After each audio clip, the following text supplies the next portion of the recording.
Good morning সবাইকে, কেমন আছেন? আশা করছি সকলেই ভালো আছেন। তো সকাল সকাল চলে এলাম আবার একটা মিনি ব্লগ নিয়ে। সকালের কাজকর্মগুলো সেরে নিচ্ছি। যে আজ ছেলে স্কুল ব্যাগটাও ধুয়ে নিয়েছি, জানেন তো স্কুলও খুলে যাবে আর বেশি দিন নেই, 1-2 দিন আছে। আর স্কুল ব্যাগটা যেহেতু বাইরেই ছিল, ধুলোবালি অনেক পড়েছে, ভাবলামটা ধুয়ে দিই, জুতোও ধুয়ে দিয়েছি। এদিকে আমি জার দিয়ে চেঞ্জ করে কাপড় কেচে মেলে এসেছি। এখন বসে বসে গরম জল খাচ্ছি। মানে সকালবেলা আমরা গরম হোক বা ঠান্ডা হোক গরম জলটা খাই, অভ্যাস হয়ে গেলে না তখন গরমের মধ্যেও খাওয়া যায়, জানেন তো। আর এদিকে আমি জল খেয়ে সর্ষেটাও না আমি রাত্রেবেলা ভিজিয়ে রেখেছিলাম। মানে কালো সর্ষে অনেকটা নোংরা থাকে। এই কাদা থাকে, মানে পাথর থাকে ছোটো ছোটো। আর যতবার আমি জল পাল্টে পাল্টে ধুচ্ছি ততবারই নোংরা জলেই বেরোচ্ছে। এখন সাদা সর্ষেটা আবার খুব একটা নোংরা হয় না, দেখতেও পরিষ্কার থাকে, আবার ধোয়ার পরে নোংরা জল খুব একটা বেরোয় না, 1-2বার ধুলেই হয়ে যায়। কিন্তু কালো সর্ষেটা খুব নোংরা থাকে। তো ধোয়ার পর আমি একটা ছাঁকনির মধ্যে মেলে রেখেছিলাম, এই যে দেখুন কতটা নোংরা বেরিয়েছে। ছাঁকনির মধ্যে মেলে রেখেছিলাম মানে জ্বরে যাওয়ার জন্য জলটা। এবার আমি জলটা জ্বরে গিয়েছে সেজন্য মেলে দিয়েছি। তো আজ কখন শুকাবে জানি না, কিন্তু গরম তো প্রচণ্ড, কিন্তু রৌদ্র খুব একটা নেই। তো এদিকে এই যে বিছানাও তোলা হয়ে গেছে। আর এই যে বোর্ডটা দেখছেন তো, বোর্ডটা আমাদের খুব দরকারি, কারণ এই যে প্রচণ্ড গরমের মধ্যে একটা ফ্যানে তো হয়ই না রুমে, এই 2টো ফ্যান চালানোর জন্য এই স্ট্যান্ড ফ্যানটা কানেকশন করার জন্য এই এক্সটেনশন বোর্ডটা লাগে। তুমি দেখো আমি জারটার দিয়ে নিই। রৌদ্র খুব একটা ওঠেনি এখন, ওই যে দেখুন কি জানলা দিয়ে রৌদ্রটা তো খুব একটা নেই, কিন্তু গরম দিচ্ছে প্রচণ্ড। আর এই যে কি আমাদের সকালেরও খাওয়া কমপ্লিট হয়ে গেছে। এখন এই যে দেখি এখন বাজে 10টা মতো বাজে প্রায়। ওইখানে বসে বসে মোচা কাটছে। দেখুন আমার হাজব্যান্ড না, ও খুব সুন্দর করে সবজি কাটতে পারে, এর থেকেও ছোটো ছোটো করে কাটে, কিন্তু এখন ওর দেরি হয়ে যাচ্ছে, ও ব্যাংকে যাবে।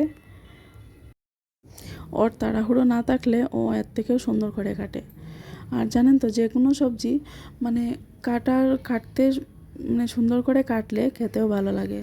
কাটার মধ্যেই অর্ধেকটা সবজির, যে কোনো সবজি শাক হোক বা যে কোনো সবজি হোক, সুন্দর করে কাটলে, কাটাটা সুন্দর হলে রান্না করলে খেতেও ভালো লাগে।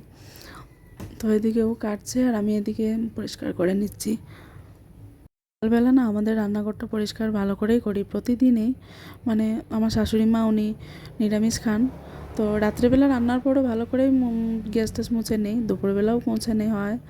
আর সকালবেলাটা একটু ভালো করেই করা হয়, কারণ দুপুরবেলা মানে একদম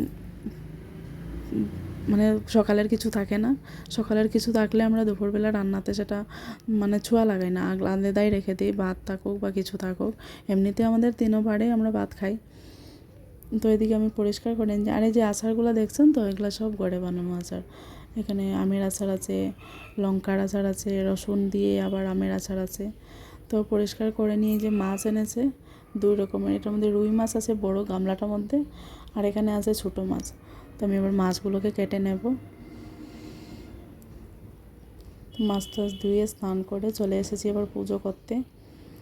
এবার পুজো টুজো দিয়ে নিয়ে, আর আজকে না অনেকটা দেরি হয়ে গেছে পুজো করতে, কারণ আমার মাছ ধুতে অনেকটা সময় লাগে।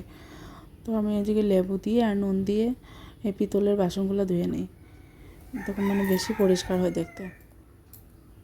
আর আজ তো বৃহস্পতিবার, আর বৃহস্পতিবারে পুজো করতে মানে অনেকটা সময় লাগে, জানেন তো। তো এদিকে আমার ছেলের বার্থডে এসে গেছে বলে ওর বাবা একটা গিফট অর্ডার করেছিল। দাঁড়ান এটা খুলে নিয়ে দেখাচ্ছি এটাতে কী আছে। অনলাইন থেকে এসেছে, ও তো এখনও ঘরে আসেনি, ও ব্যাংকে আছে। আর যখন থেকে এসেছে বারবার আমাকে বলছে খুলে দেখাও।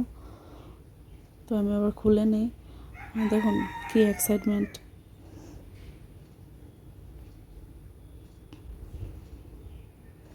তো এটাতে একটা স্মার্ট ওয়াচ আছে।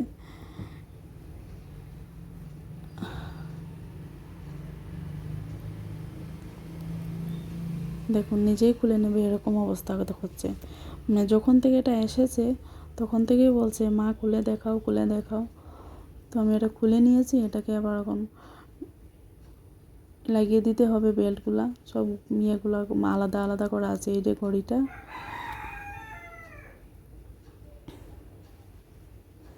এই যে ঘড়িটা দেখতে ভালোই সুন্দর, খারাপ না। তো বেল্টগুলো এবার লাগিয়ে দেবো। আর এই যে এটা হলো চার্জারটা, এটা চার্জ করতে হবে।